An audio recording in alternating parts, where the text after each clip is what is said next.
Vous devez passer votre contrôle technique, mais vos phares sont jaunes et opaques. Vous commencez alors à chercher des techniques sur internet, vous en trouvez des dizaines, des centaines, au bicarbonate, au dentifrice, à différents prix, mais vous ne savez pas si elles fonctionnent vraiment et surtout si ça tient dans le temps. Et bien cette vidéo-là, elle est faite pour vous. Bonjour et bienvenue sur Maclette 12. Aujourd'hui, on va parler de restauration des phares. Alors pendant nos recherches, nous sommes tombés sur des vidéos qui testaient une technique, voire deux pour les comparer, mais elles ne précisaient pas si ça tenait dans le temps. Nous avons donc fait un test complet de 6 techniques différentes. Regardez donc ça. Il y a 2 techniques sur ce phare. Vous voulez savoir laquelle on a utilisé pour celui-là? Je rigole, c'est celle-là que vous voulez. Et bah si vous voulez savoir, regardez donc cette vidéo. Et petit jeu que vous pouvez faire chez vous, si vous arrivez déjà à savoir quelles sont les 2 techniques qu'on a utilisées sur ce phare, laissez-nous en commentaire et on verra combien d'entre vous ont trouvé. Mais avant toute chose, petit message pour remercier très chaleureusement la Casse des Artisans Réunis 34 qui se situe à Montpellier pour nous avoir fourni les phares que vous allez voir dans cette vidéo. C'est parti! Alors commençons par notre premier produit, vous l'avez sûrement déjà vu passer plein de fois sur les réseaux, c'est le Headlight Restore and Sealing de chez Action. Et c'est pas étonnant qu'il attire autant étant donné qu'il promet de restaurer la transparence des phares pour la modique somme de 2,99 €. C'est audacieux, mais on va voir ce que ça donne, on n'est pas à l'abri d'une bonne surprise. Mais avant de commencer et pour la validité de ce test, nous allons nettoyer les phares avant chaque technique avec un dégraissant. Ici ce sera du liquide vaisselle tout simplement, parce que sur certaines vidéos YouTube, on ne nettoie pas les phares avant et du coup vous avez un effet waouh plus important et ça fausse en fait le résultat. J'ai envie de te dire menteur. Et on n'est pas là pour ça, nous on est là pour vous dire si ça marche ou pas, rien de plus. Et ce que montrent pas non plus les vidéos, c'est comment est-ce que ça évolue dans le temps, parce que finalement c'est assez important. Alors pour faire ça, on va les laisser 2 semaines en plein soleil et les vaporiser de temps en temps pour simuler un peu la pluie et les contraintes auxquelles il est soumis au quotidien. Alors voilà, hop, là on commence par mettre un petit coup d'éponge, avec du liquide vaisselle qui fait quand même déjà un travail qu'on peut remarquer. Et voilà pourquoi c'est important de le laver. Parce que quand vous le lavez, quand un phare est humide, il a toujours l'air plus transparent. Donc comme ça au moins les résultats ne seront pas faussés.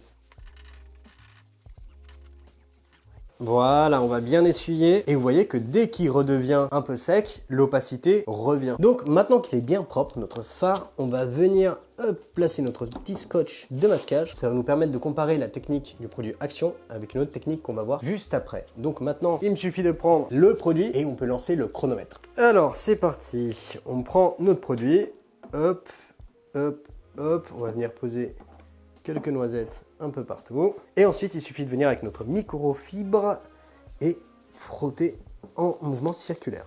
Alors, pendant qu'on est en train de faire ça, vous vous demandez peut-être pourquoi est-ce que vos phares deviennent jaunes et opaques avec le temps. En fait, c'est très simple. Vos phares sont fabriqués à partir d'un plastique qui est appelé du polycarbonate.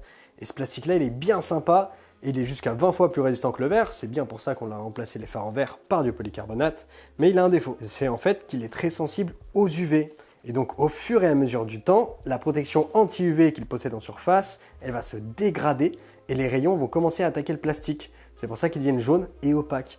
Donc il y a une première couche de plastique en surface qui va être complètement abîmée et l'idéal serait de l'enlever. Mais là en revanche, notre produit va pouvoir augmenter la transparence de cette couche-là. On va avoir le résultat. On va revenir en mettre un tout petit peu. Hop, et on revient frotter. On commence quand même déjà à bien voir une sacrée différence là. Mais avant qu'on finisse d'essuyer, petite précision que j'ai oublié de vous dire. Vous n'êtes pas obligé de retirer votre phare, hein. C'est juste que nous, il provient d'une casse. Vous pouvez le laisser sur votre voiture. Mais ce à quoi il faut faire bien attention, c'est que vous devez masquer tout le pourtour de la carrosserie qui est en contact avec le phare. Parce que ces produits sont généralement un peu abrasifs et c'est pas très bon pour la peinture de votre carrosserie. Donc voilà, faites juste attention à ça. Et puis, on va finir d'essuyer. Hop là. Top chrono, c'était combien ? 5 minutes 26 pour ce résultat, franchement, c'est pas mal. On enlève le petit scotch pour comparer la différence. Et là, on voit quand même une nette démarcation quand même de la qualité du travail qui a été fait ici et du phare bien abîmé de base. Il y a juste des petites rayures comme ça ici. Je sais pas si on les voit à la caméra ou pas. Mais vous voyez des petites zones comme ça, pleines d'imperfections, mais qui sont en fait plus profondes dans le plastique. Et un produit comme ça ne pourra pas les enlever. Mais en vrai, si vos phares sont pas très abîmés, pour leur donner un peu de transparence, ça peut faire le taf.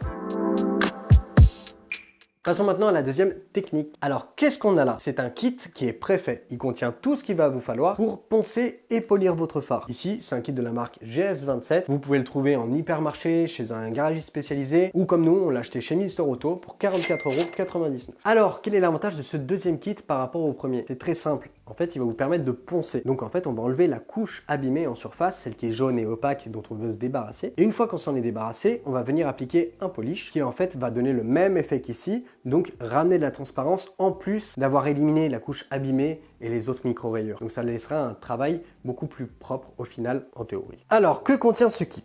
Il contient un adaptateur pour perceuse, une mousse, 8 disques abrasifs qui sont de 600, 1000, 2000 et 3000, un ruban adhésif masquant pour protéger, comme je vous ai dit, le pourtour, un tube de rénovateur d'optique, un sachet lustreur céramique et une microfibre. Voilà. Alors, petite précision, c'est un kit pour visseuse. Donc si jamais vous en avez pas, ne vous inquiétez pas, ça existe aussi en kit manuel. C'est juste qu'à la place, vous allez avoir des feuilles de papier abrasif et en plus, ça vous reviendra moins cher. Alors, on commence, on prend notre visseuse, on met l'adaptateur, on serre bien et on vient coller le disque de papier abrasif en 600. On commence toujours par le nombre le plus bas parce que c'est le plus abrasif et c'est celui qui va faire le plus d'effets et de dégâts au début, donc c'est important. Petite chose importante, il faut toujours que votre phare soit humide quand vous poncez parce que quand vous allez venir poncer, ça va chauffer le plastique et si jamais il y a un problème, le plastique va venir se fissurer et ça, votre phare il sera plus rattrapable. Donc on évite la surchauffe du phare, on humidifie à chaque fois. De toute façon, vous verrez bien, le papier normalement il est water résistant, donc il n'y a pas de souci là-dessus. Donc on va commencer, hop, on mouille bien et là on va venir faire des passages et toujours en horizontal et en vertical. On va pas venir faire des cercles pour éviter d'abîmer le phare. On commence.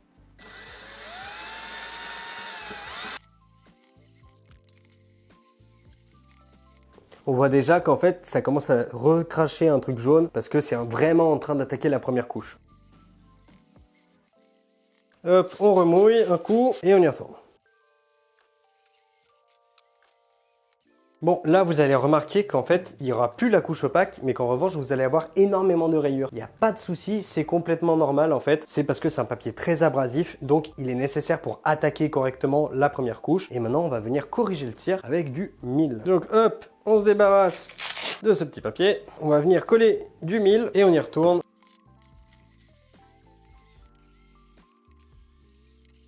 Là, on peut déjà remarquer que le petit jus qui coule là, il est beaucoup plus blanc que tout à l'heure où il était très jaune. Ça veut dire qu'on a effectivement bien éliminé la première couche opaque dont on voulait se débarrasser.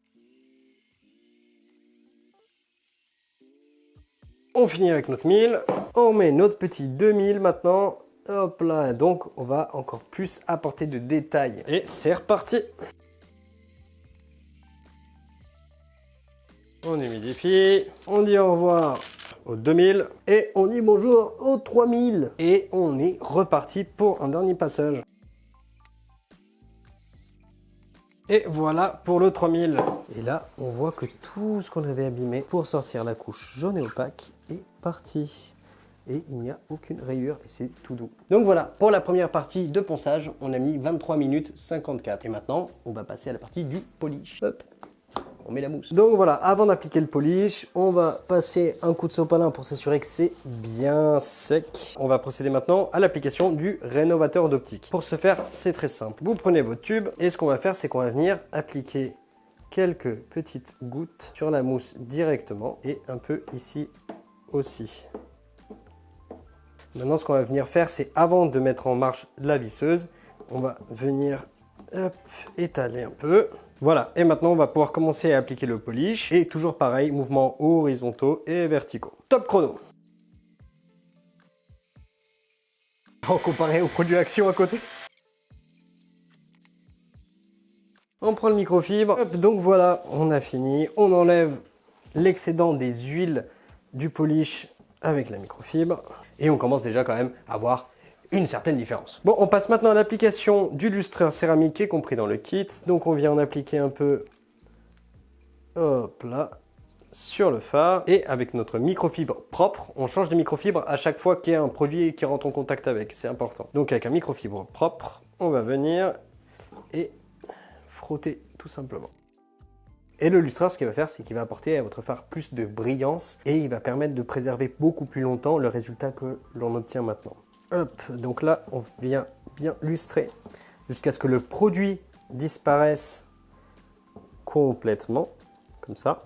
Voilà. Et donc là, une fois qu'on a lustré, on vient enlever l'excédent du lustreur. Et là, on voit quand même une nette différence. Donc voilà, là, quand on compare, on voit vraiment une claire différence entre les deux méthodes. Ici, par exemple, on voit encore toutes ces micro-rayures. Et en fait, en plus, vu qu'on a récupéré le phare à une casse, il était quand même déjà bien abîmé. Donc, je répète, si vos phares, ils sont pas vraiment abîmés comme ça devrait quand même pouvoir le faire avec le produit Action. En revanche, quand on regarde de ce côté-là, on voit vraiment une nette différence. Là, on peut avoir des petits bouts noirs ou quoi que ce soit, mais c'est à l'intérieur du phare. Donc, c'est normal dans les conditions de stockage de la casse et tout ça. Mais même au toucher, ici, on a quelque chose d'extrêmement lisse. Alors que ici, c'est quand même, ça reste rugueux, étant donné que cette première couche jaune, on ne l'a pas enlevée. C'est tout à fait normal. Maintenant, ce qu'on va faire, c'est qu'on va mettre le phare dehors et on verra dans 2 semaines comment ça évolue. Et on revient avec la troisième technique. Et celle-là, elle va faire jaser. Bon, troisième technique. Et là, aïe aïe aïe, vous êtes peut-être déjà tombé sur cette technique sur internet. Le WD-40, ce produit miracle qui peut tout faire.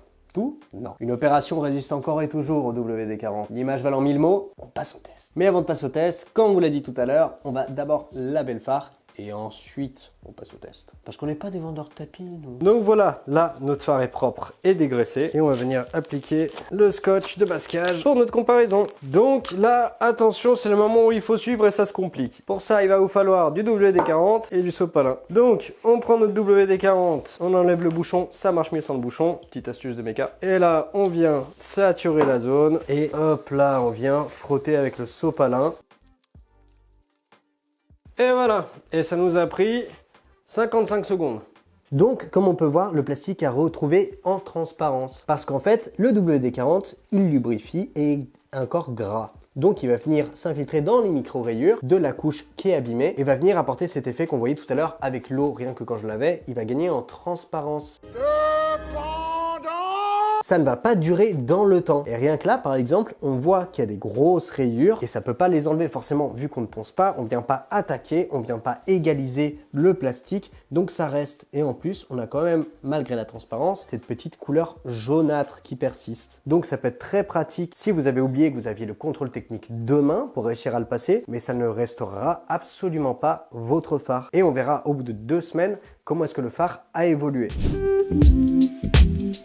Bon, notre quatrième technique, elle va consister à faire un peu avec ce qui peut traîner dans votre garage, quoi. Ici, on a par exemple le Meguiar's 3 en 1 Wax et le Meguiar's Scratch Eraser Kit. Et puis on avait quelques papiers à poncer qui traînaient. On a pris du 800, du 1000, du 2000 et du 3000. Croyez-moi, cette technique sera bien plus efficace que celle qui vient juste après. Tellement sûr de moi, je suis prêt à vous parier un resto à tous. Ah, celle-là tout de même, je sais pas si je l'aurais tenté. Bon, du coup, on va commencer par poncer. Comme tout à l'heure, il est très important d'humidifier votre phare et le papier aussi. On va prendre la cale de ponçage et maintenant, on rajoute de l'huile de coude et on y va. Pareil, mouvements horizontaux et verticaux. On remouille un petit coup. Voilà, tout le jaune qui part là. Ça, c'est ce qu'on cherche. Et on continue.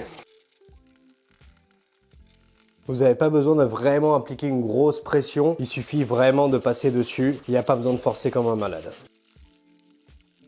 Hop, voilà. Et là, vous pouvez voir que la saleté commence déjà à devenir beaucoup plus blanche. Donc, c'est le signe que la couche abîmée a été éliminée. On va pouvoir passer à l'étape d'après. Donc, on vient remouiller un coup et enlever toutes les impuretés. On reprend notre papier. On prend la cale de ponçage. Après, si vous n'en avez pas, c'est pas grave. Vous pouvez très bien le faire à la main sans. Puisque moi, je le fais, c'est plus pratique. Et c'est reparti avec du 1000.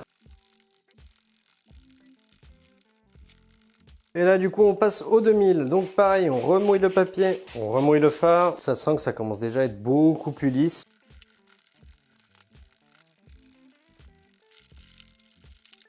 Et donc, on vient maintenant finaliser le travail avec notre papier de 3000. On le mouille, on mouille ici. Donc là, on va venir finir de corriger tous les dommages qui ont été faits par les papiers les plus abrasifs. Et on va venir un peu fignoler et rendre le plastique beaucoup plus lisse avec notre papier de 3000. C'est parti.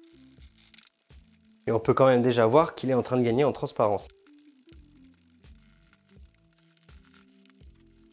Et voilà, là, il n'y a plus aucune micro-rayure de celle qu'on pouvait voir avant. C'est nickel, le phare est tout lisse. Et forcément, comme on l'a dit tout à l'heure, il devient plus opaque à nouveau qu'avant il était mouillé. Voilà, la phase de ponçage est terminée. Pour cette phase-là, on a mis 29 minutes et 40 secondes. On va passer à l'application de ce produit-là, qui est contenu dans le Scratch Eraser Kit de chez Meguiar's. C'est le Scratch X 2.0 de chez Meguiar's. Il vient avec sa petite mousse pour l'appliquer. Cette mousse, comme pour le kit préfet, s'applique sur une visseuse, donc youpi pour moi. Et en fait, ce que va faire ce produit-là, c'est le même effet que le rénovateur d'optique de tout à l'heure dans le kit préfet. Il va venir combler les micro-rayures créées par le ponçage. Donc, comme tout à l'heure, on applique quelques noisettes un peu partout sur le phare. On en applique aussi sur la mousse. Maintenant, on vient un peu estomper partout. Et c'est parti.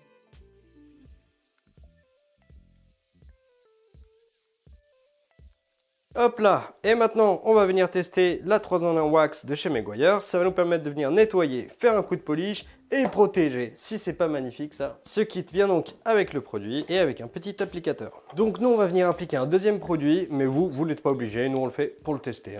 On fait attention à la petite goutte qui peut sortir et on vient en appliquer un peu sur le phare. Et même principe que tout à l'heure, on va venir l'appliquer. Et comme toujours, des mouvements horizontaux et verticaux.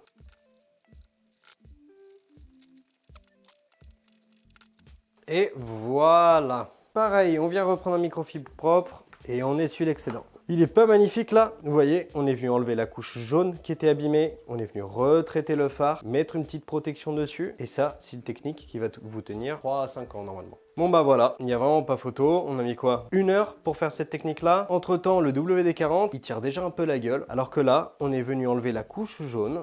Il n'y a plus de soucis, on a retraité le phare. Et là, vu qu'on vient pas enlever la couche jaune, forcément, ça redevient très opaque et très jaune. Bon, maintenant, on passe à la technique suivante. Et là, ça va en énerver plus d'un. On va mettre ça dehors en attendant. Bon, on passe à la 5e technique. Et là, j'avoue que j'ai un peu peur de vos réactions, mais on se doit de le faire, de démystifier une légende urbaine. Un truc qu'on voit sur tous les blogs, les vidéos YouTube, les techniques dites à mamie. Donc, que ce soit le citron et le bicarbonate et le vinaigre blanc, ça marche pas, ça ne nettoie rien. Ouh, nulos, au chien de Samuel, qu'est-ce qu'il raconte celui-là? Il n'a jamais utilisé le bicarbonate. Calmez-vous, calmez-vous, on va quand même les tester et je vais vous expliquer pourquoi est-ce que ça ne fonctionne pas. Mais écoutez les explications avant. Bon, donc comment on s'y prend? On va prendre notre bicarbonate de soude qui vient avec une petite cuillère, c'est bien pratique. On en met un peu dans un récipient. Au revoir le bicarbonate. On prend le citron, on le coupe en deux avec un couteau qui coupe idéalement. Moi j'avais que ça sous la main. Et là, ce qu'on fait pour cette technique, c'est qu'on vient plonger le citron dans le bicarbonate et on frotte. Et on frotte encore et toujours. On va même remettre du bicarbonate. Voilà. Et on continue. On presse un petit peu en même temps. Et bah tiens, ça fait de la mousse. Pourquoi ça fait de la mousse? On va y revenir juste après. Bon, on va essuyer. Et regardez ce qui s'est passé. Ça a l'air d'avoir marché. Mais c'est surtout le fait que le phare était mouillé. Donc, comme je vous l'ai dit, il avait l'air plus transparent. Et qu'en frottant comme ça avec du bicarbonate, on a pu enlever 2-3 saletés. Mais en gros, ça n'est pas venu faire quoi que ce soit sur votre phare. Bonjour, commissaire Van Lock. Ce n'est pas le citron qui marche le mieux, c'est le vinaigre blanc avec le bicarbonate de soude. Non mais vraiment commissaire, on n'est pas Et je ne vous ai pas interpellé, vous ne m'interpellez pas. Non, regardez. On va enlever ça. Je saupoudre de bicarbonate un peu partout. On prend du vinaigre blanc et on verse dessus. Et là, ça mousse. C'est super, ça mousse. Et on vient frotter.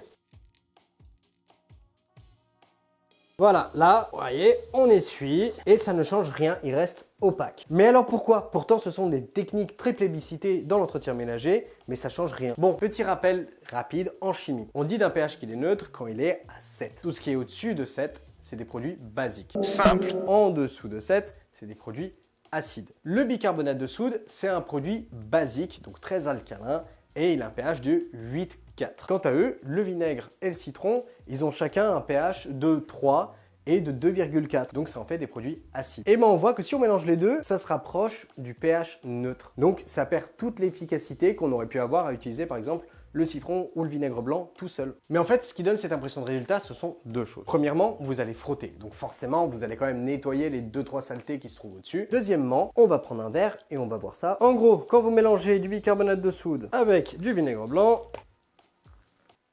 ça mousse. Mais en gros, cette mousse n'est pas du tout une preuve que ça fonctionne. C'est simplement que lors de la réaction chimique entre le vinaigre blanc et le bicarbonate de soude, il en résulte trois choses. De l'eau, de l'acétate de sodium et du CO2. Donc là, ce que vous voyez, c'est juste du CO2, c'est de la mousse. Et ce qui reste dans le verre, ça devient de l'eau et de l'acétate de sodium, donc simplement de l'eau salée. À la limite, ce que fera le CO2 avec la mousse, ce sera peut-être venir enlever 2-3 saletés dans des orifices un peu difficiles d'accès, mais rien de bien plus efficace. Donc désolé. Mais je comprends qu'elle donne envie, hein, on a payé le tout 3,10 €. Bon du coup, maintenant, on va quand même enlever le scotch pour voir la différence. Le scotch a laissé quelques traces, on va passer un petit coup d'éponge pour mieux voir. Alors, est-ce qu'on a une différence? Non, on n'a aucune différence, aucune démarcation. C'est exactement la même opacité ici et là. They're the same picture. Bon, passons maintenant à la 6e et dernière technique. Celle-là, normalement, c'est la technique ultime qui est censée avoir un résultat le plus professionnel parmi toutes les techniques. C'est la technique dite de la polymérisation. Alors, comment ça se présente? C'est très simple, vous achetez un petit kit comme ça. Mais alors, que contient ce kit? Il contient une tasse avec 2 joints qui viendront faire la jointure avec cet entonnoir, un autre petit entonnoir, du scotch de masquage, un chargeur de type allume-cigare, un chargeur pour le secteur et finalement une bouteille avec du liquide qu'on mettra dans la tasse. Ici, on n'aura pas besoin du chargeur allume-cigare, donc je le range. Le kit est également fourni avec plusieurs papiers abrasifs de grains différents. Elles vont de 180 à 1200. 180 là, ça me paraît un peu exagéré, mais en gros, il faut commencer avec le papier le plus bas en fonction de l'état de votre phare. S'il est très abîmé, vous commencerez avec un papier très bas. Et pour les finitions, 1200 étant le plus haut ici, ça va me paraître un peu ric-rac. Mais bon, on va voir ce que ça donne. Nous, on va commencer par du 600, parce qu'ici, il y a quand même quelques traces, donc c'est pas mal d'essayer de les faire partir en commençant au 600. C'est parti. Voilà, et dès que vous voyez que ça commence à ne plus être jaune, vous pouvez passer au grain au-dessus. Donc maintenant, on va passer sur du 800. On passe maintenant sur un papier de 1002 pour la finition. Vraiment, je le redis, 1002, ça me paraît très peu comparé aux 2000 et aux 3000 qu'on a eu juste avant. On verra si la suite de la technique, ça permet de compenser ça ou pas. Et c'est parti!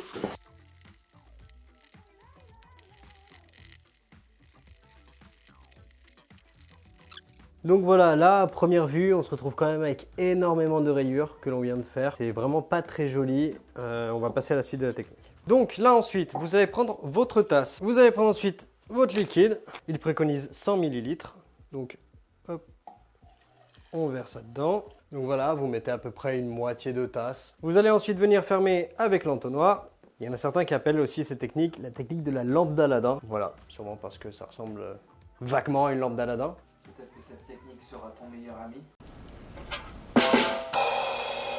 Donc une fois que c'est tout bon, vous avez fermé, hop, on vient brancher la tasse juste ici et elle va chauffer et on va attendre 5 minutes. En attendant que ça chauffe, comment fonctionne cette technique en vrai? Et ben c'est très simple. En fait, le liquide qu'on a mis dedans est composé de plusieurs molécules qu'on appelle des monomères, qui sont des plus petites molécules. Et en gros, la chaleur va déclencher une réaction chimique qui va créer des polymères, donc des molécules encore plus grosses. Et par l'évaporation qui va sortir juste ici, on va venir recréer de la matière dans les micro-fissures. Donc c'est pour ça qu'en théorie, cette technique est plus durable dans le temps, parce qu'on recrée de la matière à l'intérieur du phare. La tasse a assez chauffé, on va pouvoir commencer. Mais avant ça, on vous conseille tout de même de porter un masque FFP2 si vous avez, si possible. C'est quand même toujours mieux pour vos poumons. Donc maintenant, on va venir et garder au moins 1 cm d'écart entre l'embout et le phare. Parce que si vous mettez ça en contact directement avec le phare, ça va vraiment l'abîmer. Vous allez devoir recommencer toute la phase de ponçage. Et ça, c'est pas très rigolo. Alors c'est parti.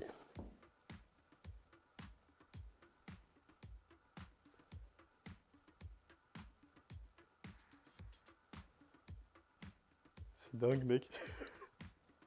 Putain, toutes les rayures que j'avais faites. Il n'y a pas de polish, il n'y a rien qui est appliqué là. C'est impressionnant.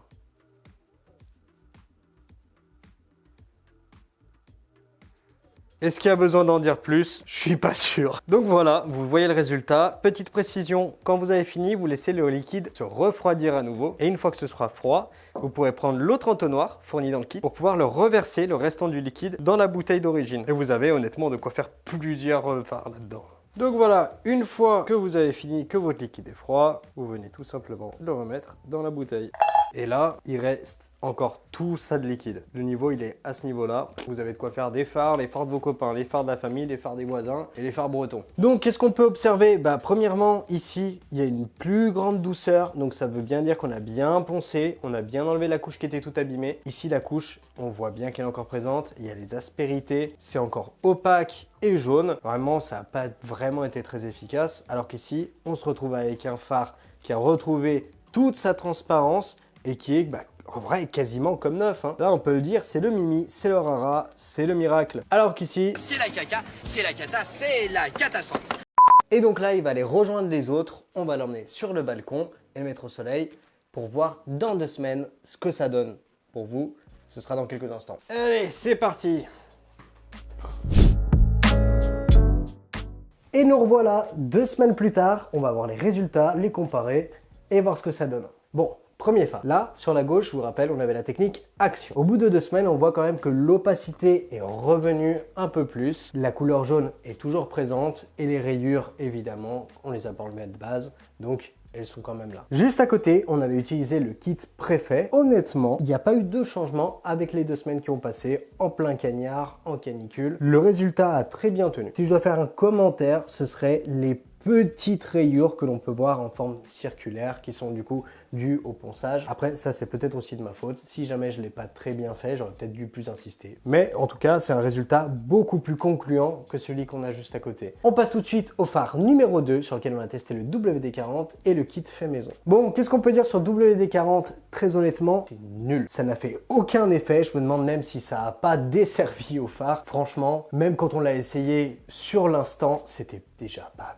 bien dingo, mais alors là, avec le temps, ça ne tient absolument pas. Et si on passe sur le kit fait maison, très honnêtement, ça reste toujours très propre. On n'a vraiment pas eu une perte ou une dégradation au fil du temps et je préfère limite celui-ci que le kit préfet. Après, je sais pas, peut-être que j'ai mieux poncé sur celui-ci que sur l'autre, mais en tout cas, c'est 2 techniques qui marchent très bien pour rénover votre phare. C'est brillant, c'est transparent. Franchement, il n'y a rien à dire. Ça tient très bien. Bon, 3e et dernier phare. Ici, on avait utilisé le citron et le bicarbonate et le vinaigre et le bicarbonate. Pas de surprise, il n'y a aucun changement. Bon, maintenant passons à la polymérisation. Ce qu'on peut voir, c'est qu'il a gardé cet aspect très transparent. Je dirais même que c'est un petit peu plus transparent que les 2 autres kits où il y avait du ponçage aussi. Cependant, là où j'avais déjà quelques doutes, et là il se confirme, c'est que je trouvais que 1500 en termes de ponçage, c'était pas assez. Effectivement, ce n'est pas assez parce qu'on peut voir des rayures un peu qui sont dues au ponçage. Donc, petit récapitulatif, avec le kit de ponçage préfet, on a un très bon résultat. Votre phare est restauré, c'est très satisfaisant. Cependant, cette technique, on le rappelle, elle est à 44,99 €,